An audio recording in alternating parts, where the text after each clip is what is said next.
I'm Doug Farnsley. I'm the mayor. That's all right. I'm the mayor of Prospect. Today is Monday, October 20, 2025. The time is 7 p.m. This is a regular meeting of the Prospect City Council. First item on the agenda is the approval of minutes of the September 15, 2025 regular council meeting. Those have been distributed. Are there any additions or corrections? Move their adoption. Mayor Evans has moved the adoption of the minutes. Is there a second? Second. And Dr. Furman seconded that motion. All in favor, please say aye. Aye. Any opposed? Okay, those minutes stand approved.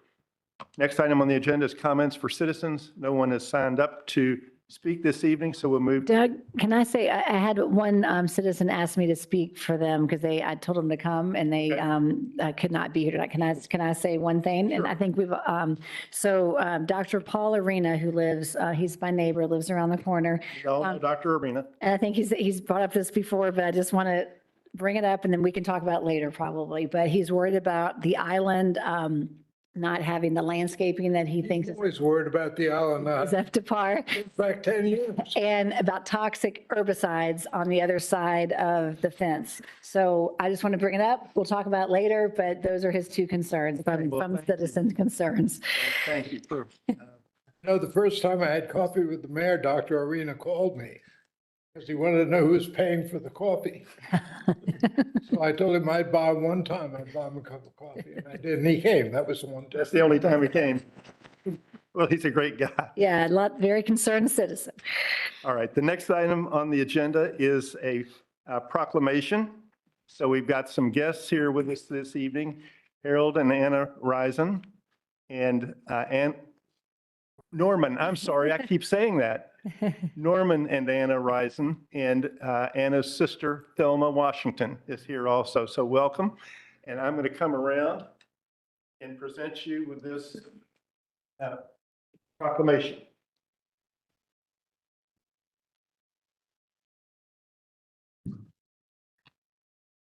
Get you all to stand up here with me.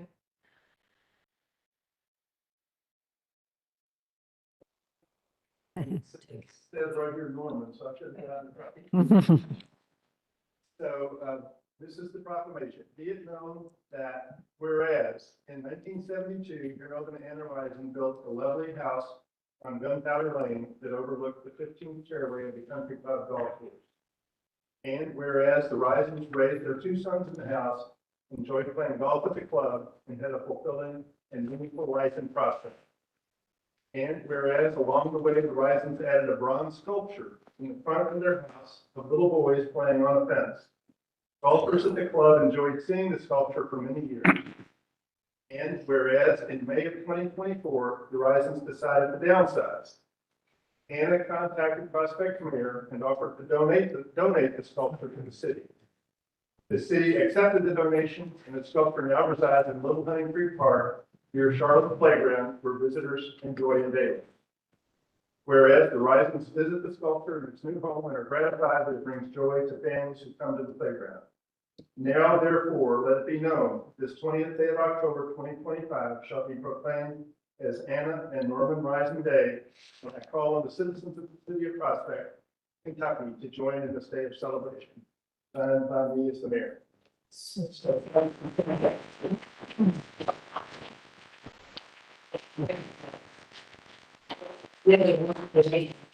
Wonderful making this part. We most appreciate it. Well, here's your proclamation. Thank you so much. Thank you for coming. Okay. Well, thank you, appreciate it. Thank you so much. Thank you. What do you say? You just look through that. Thank you, sir. So after the solar panel. What's the last one? It's parking. Just It's have Harold the on the first line. Oh. Yeah. We might want to redo that. No, you weren't wrong. Well, the proclamation's wrong. We'll have to redo it. All right. The next item on the agenda is the mayor's report. So I will report as follows. On Saturday, October 4, the city dedicated the new Linda Wardell pedestrian bridge in Harrods Creek Park. We had a perfect day. John Evans, Todd Eberly, and Linda spoke, and between 30 and 40 people celebrated both Linda and our parks. Because of inclement weather on June 14, Kids Fest had to be rescheduled. The new date was yesterday, and unfortunately, once again, the weather did not cooperate. We hope to be able to revive this event in 2026. Thanks to everyone who worked on the event, and special thanks to Sally Schneider. Upcoming events in Prospect include the city's fall book sale, which will take place this Friday and Saturday. Beth Rogers has taken the lead on the book sale, and we are most appreciative to her. Arbor Fest is scheduled for this Saturday from 10 a.m. to noon. I extend my thanks to Linda Knox and the members of the Forestation Board for their efforts. On November 19, we will hold our first volunteer recognition breakfast. The event will take place at the Hunting Creek Country Club. We have invited the members of the council, staff members, and all volunteers. We have encouraged those attending to bring their spouse or a guest. To date, we have 37 people signed up, including 5 council members, correction. We've extended the deadline, so please let John or me know if you can join us. On Sunday, November 23rd, the Harrods Creek Trail Bash will be held in Harrods Creek Park. Tina Bevan is once again leading this effort, and we appreciate her hard work. Current Art in City Hall exhibition entitled Natural Elements will continue through December 7th. I encourage everyone to stop by City Hall to enjoy the art. Special thanks are owed to Janie Langen, who chaired the exhibition. I'm pleased to announce that in honor of Veterans Day, Air Force Brigadier General and Prospect resident Rob Givens will give a substantive talk on the impact of our nation's foreign policy on our active duty armed forces and on our veterans. General Givens is a combat veteran of Operations Desert Storm, Southern Watch, and Iraqi Freedom. He was twice decorated with the Distinguished Flying Cross for heroism in action in Iraq. General Givens currently serves as State Director for Senator Rand Paul. Seating is limited, so please let me know if you can attend. The event will take place in City Hall at 4 p.m. on Thursday, November 13th. So while it's in honor of Veterans Day, it's actually 2 days after Veterans Day. I'm pleased to report that our new sound system has been installed. There are still 1 or 2 tweaks remaining, but for our purposes this evening, the new system is up and running. I extend special thanks to Prospect resident Paul Culbertson, who guided us through this effort. You may recall that Paul had worked for the Kentucky court system and was responsible for the sound systems in all of Kentucky's courtrooms. That concludes my report. If there are no questions, we'll move on with the next item on the agenda. So the next item is a financial report from John Carter. Summarizing financials for September. Our investments totaled roughly $3.1 million, and we had checking of $1.3 million, closer to $1.4 million at the end of September, for a total of $4.6 million on hand. Removing our reserves for pension obligations, restricted projects, and road fund, we have a net of $2.6 million unrestricted balance. Our interest earned is good, and John Clark, I'm sure will mention that earlier. We earned almost $44,000 for the year already. At this date, we have collected roughly 50% of the income for the year, and I am now moving money back into investments other than what we need for operating expenses. The restricted road fund now is at just under $165,000. And the total of the capital project fund is roughly $679,503. We are watching one particular budget item. Our tree maintenance has blown out, and we mentioned that last meeting, but it's a bigger deficit at this point. And I mentioned to Councilman Gibson, I'm sure we'll revisit the budget here soon. Well, I'm not sure how soon, but we will have to revisit the budget more than likely the beginning of next year. If you have any other questions, or if you have any questions, Or any questions for John? John, thank you for that report. Commission and board reports, the Ethics Commission. John Embry. I've been quiet all year, so time you heard a little something from me anyway. The mayor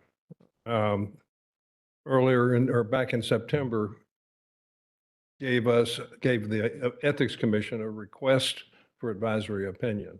And we have two ways to approach the Ethics Commission. One is by a person or otherwise interested persons in providing of interest, a request for advisory opinion, which is just that, it's an advisory opinion. And the other is someone who files a complaint, which is a considerably more difficult thing. Mayor Farnsley's request is based on the need to retain outside legal counsel on two issues. One request is an attorney to assist prospect in the issuance of bonds in conjunction with the. And let's hold off on referring to what the other request had to do with. Okay. So there are two requests, both involved attorneys.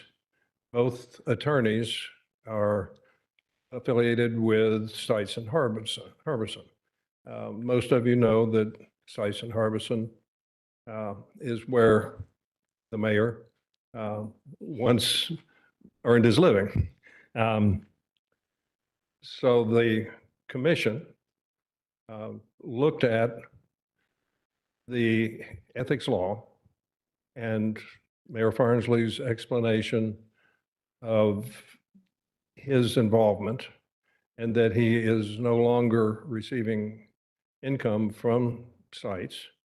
While attorneys in their way of doing things have funny attachments, the Ethics Commission agreed unanimously that there was no conflict of interest with the Stites matter.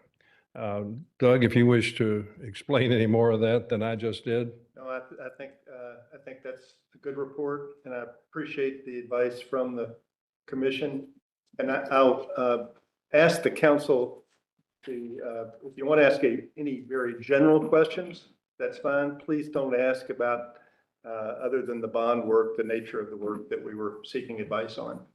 Right, and you know, so that basically is, you have a copy, a little bit more that I've included in your packet, but just to make it known that we actually did have a meeting. John, thank you for You're welcome. your work, and please thank the members of the commission and council members. If you want to talk with me after the meeting, that might be the best way to approach that. So the next item on the agenda is the Forestation Board report. Linda?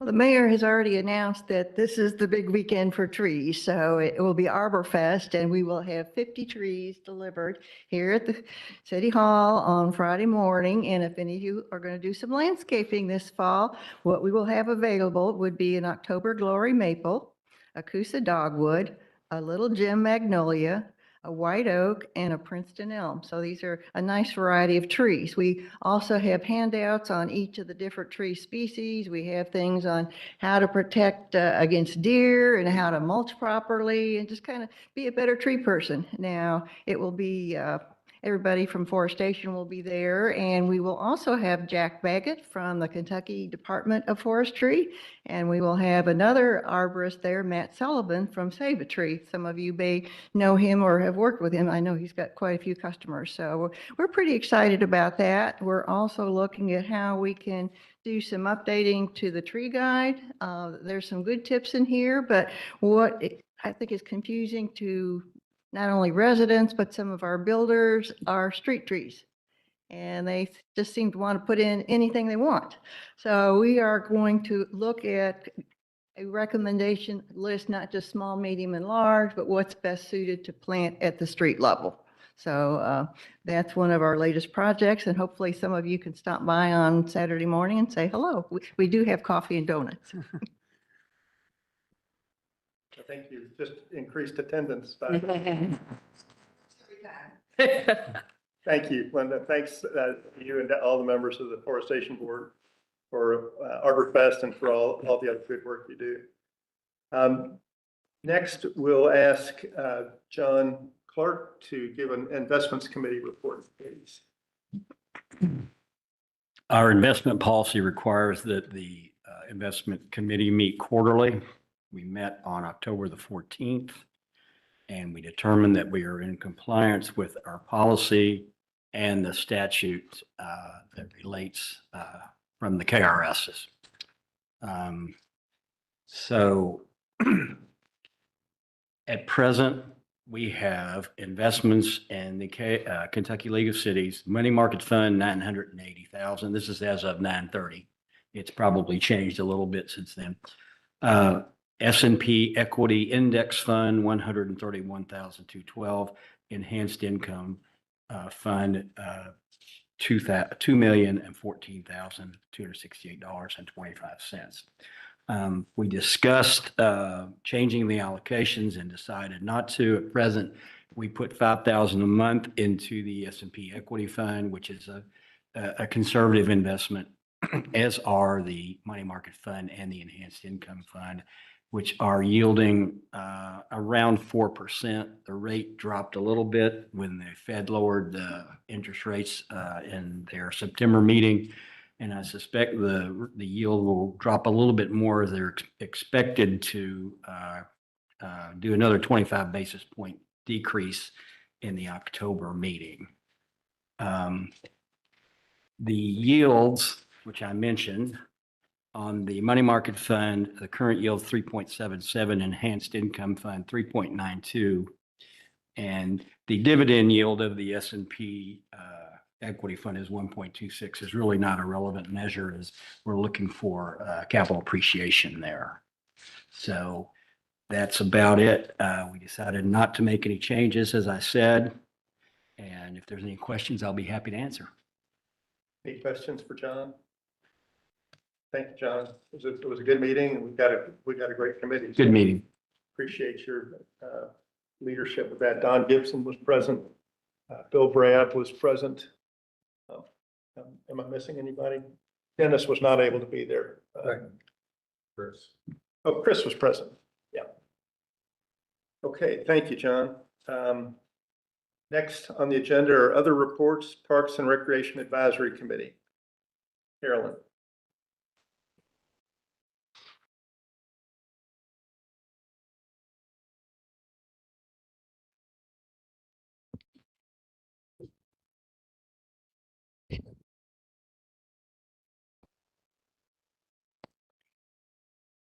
The Parks and Recreation Committee met last Monday, October 13th, here in the library. It was a relatively short meeting. We didn't have any action items. The mayor's already reported on past events, future events, and cancellations. So I'm just going to focus on a couple of things related to our boardwalk, our existing boardwalk that was damaged during the spring flooding. Lynn Granger reported that lumber has been cut and deck boards will be built to repair the first section of Eagles Way. Lynn hopes to recruit some older teens to help haul lumber to the site this coming Sunday, October 26th, starting at 9 a.m. After that has been done, he will schedule a crew to assemble the boardwalk. As of now, he needs more volunteers to help with that project. I don't think it'll be a lengthy commitment of time, and I don't think it's a very strenuous activity, but he does need more volunteers. So they plan to meet at Fox Harbor at the start of the boardwalk at 9 a.m. And he's instructed that anyone wishing to help should wear closed-toed shoes and bring a fully charged screwdriver and gloves. So I'm sure, I wouldn't know what a fully charged screwdriver is, but I'm sure that anyone wishing to help would understand that. Then under Parks updates, Sally Schneider and Lynn have met with 2 contractors to replace the section of the boardwalk that was lifted and moved approximately 5 feet during the spring flooding. After meeting with these contractors, they decided to get additional input from Steve Emley of OHM to make sure all options are considered on how the boardwalk should be rebuilt and/or repaired. Steve has provided a report that will be shared with both bidding contractors. The contractors will have all bids submitted in the next 2 weeks, and then a decision will be made on which contractor will be awarded the job.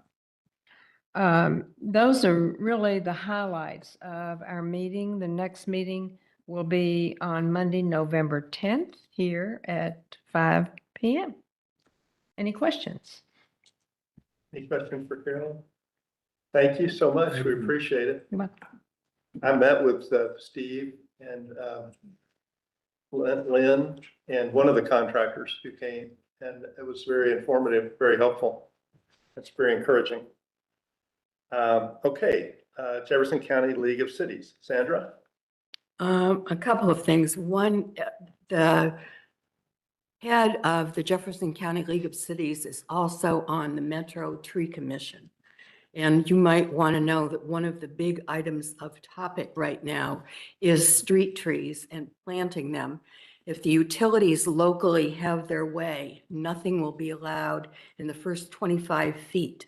And of course, that's got the tree people very unhappy, but you might want to keep an eye on that before you rewrite your book.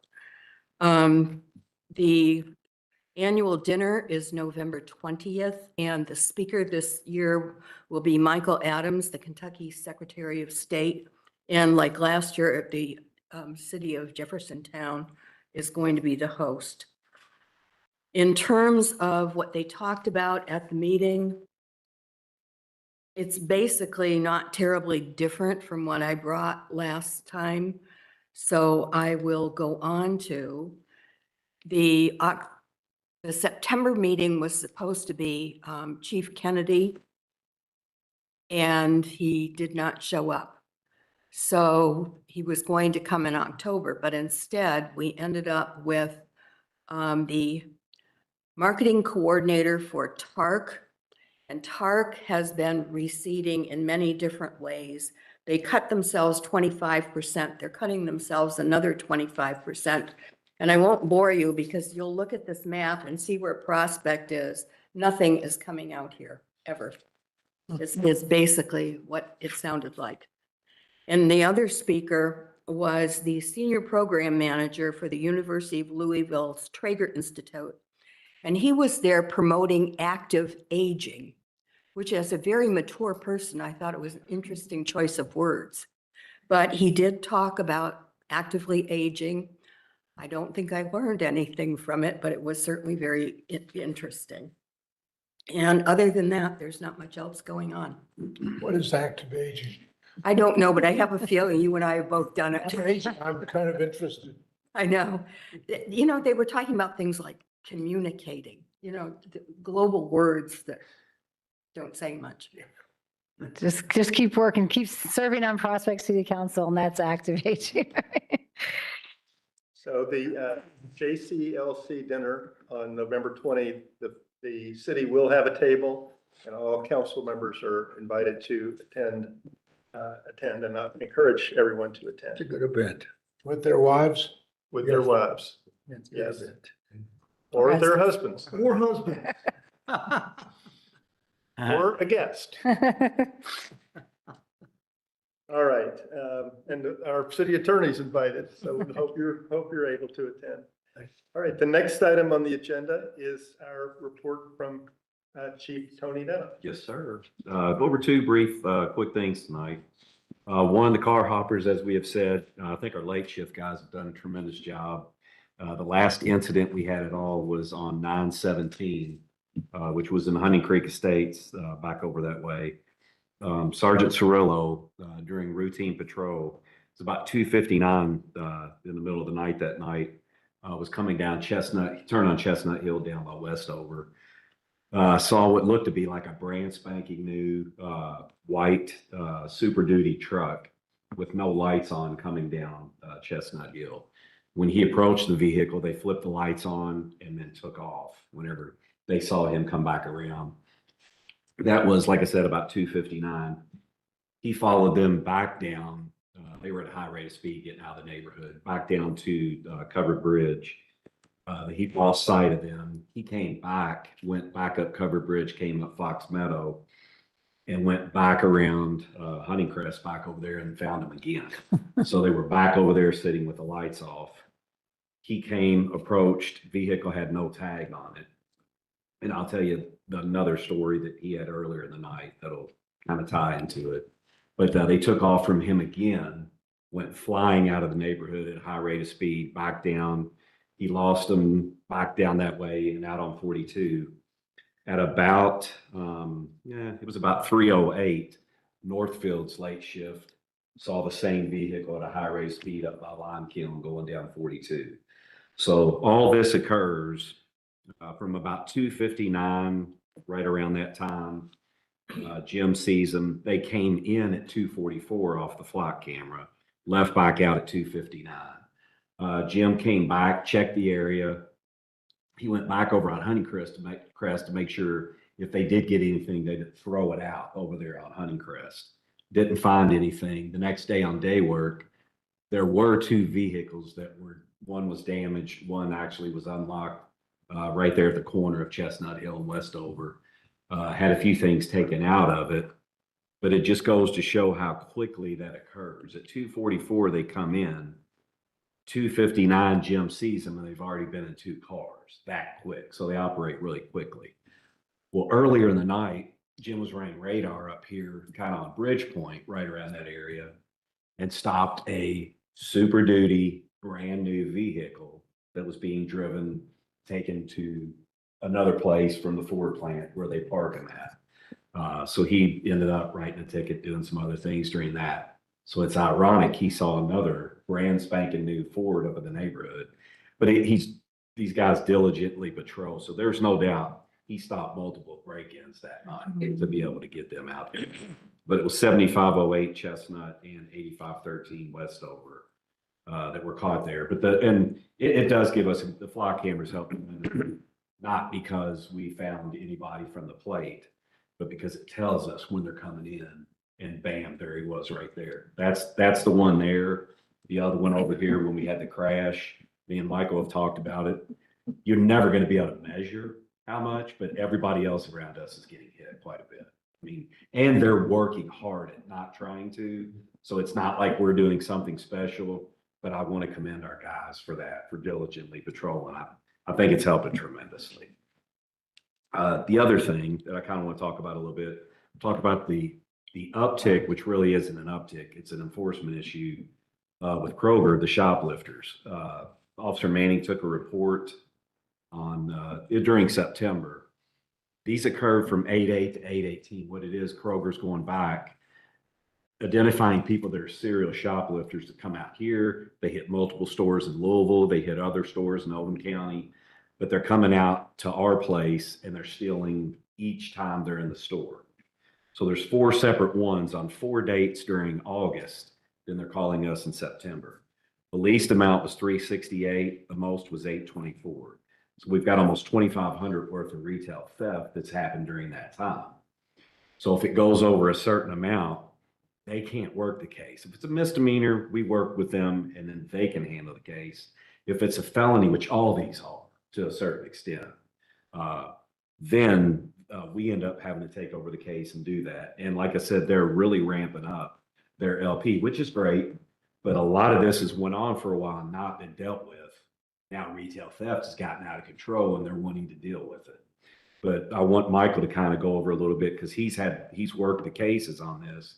And I kind of wanted him to go over a little bit on what that entails when we have some of that. So you guys would have an idea what I'm talking about when we're doing that. You want to go over it? I'll be brief. Like that one in particular, even though it was 4 misdemeanors, they could have worked. Because the LP, they can go downtown and take out a warrant for a misdemeanor, but if it's a felony, it's got to be an officer. But the law, the statute for shoplifting actually allows you that within a specific period of time, you can aggregate those crimes. And if it goes over the $1,000, then you can charge it a felony. And that's one of the cases where we took several misdemeanors and turned it into a felony. Unfortunately, that particular guy, I'd already indicted him earlier in the year for the same thing. It seems as though that in years past, the typical thief was just a guy, and he would show up and break into cars, or he would go to shoplift. And now we seem to be dealing more and more with these organized groups. And at the moment, we're dealing with 5 car hopper crews and 3 of these shoplifting groups. I've cleared all the shoplifting cases, taken out 12 warrants on 9 of the serial offenders, and I'm currently investigating a 10th one. And then, of course, once the cases, once you place your charges, then you're not done. There's still a significant time investment in, taking those on to the grand jury and then the circuit court appearances. You have to finalize your case files. You have to be available to prosecutors as they have questions as the case progresses. And even a straightforward felony case can take over a year to make its way through the court system. So, even though we solve them and get them going, there's still a pretty significant time investment there. I'm still regularly coordinating with Louisville Metro as far as all the car hoppers. We've been really fortunate. They've pretty much left us alone since July. I mean, we've had a couple of isolated incidents, but they've been murdering everybody else all around us. Every night, our late watch guys are telling us, man, they were hitting in Oldham County, or they were over here, they were over there, but they've been kind of avoiding this over here. The case he was telling you about where the guy was in the pickup truck, just to show you how fast they can move to the other part of town, I've got him on video at a Wawa using a credit card that he stole from that vehicle, like by 4 o'clock in the morning. So it was just an hour or so that he was over there. We got some video from that and identified a couple of those guys that are ancillary to what actually occurred out here. But I've got some of the members of that group now, and we're just trying to figure out who's doing what within that.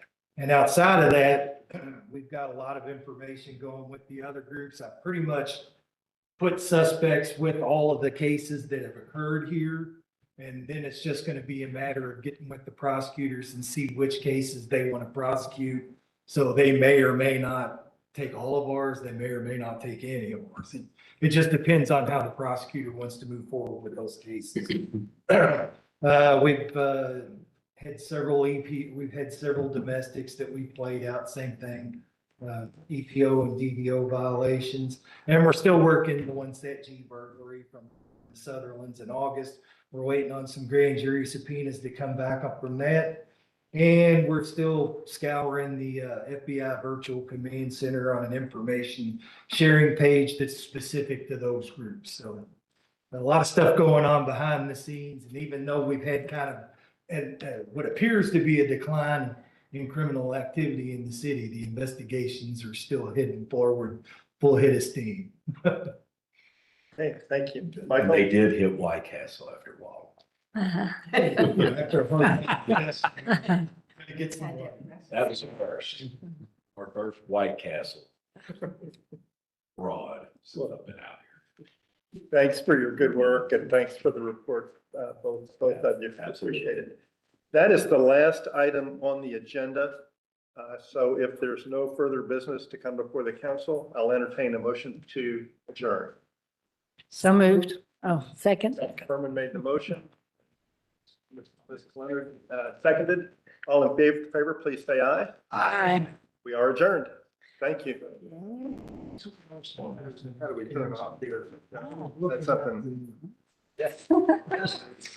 Is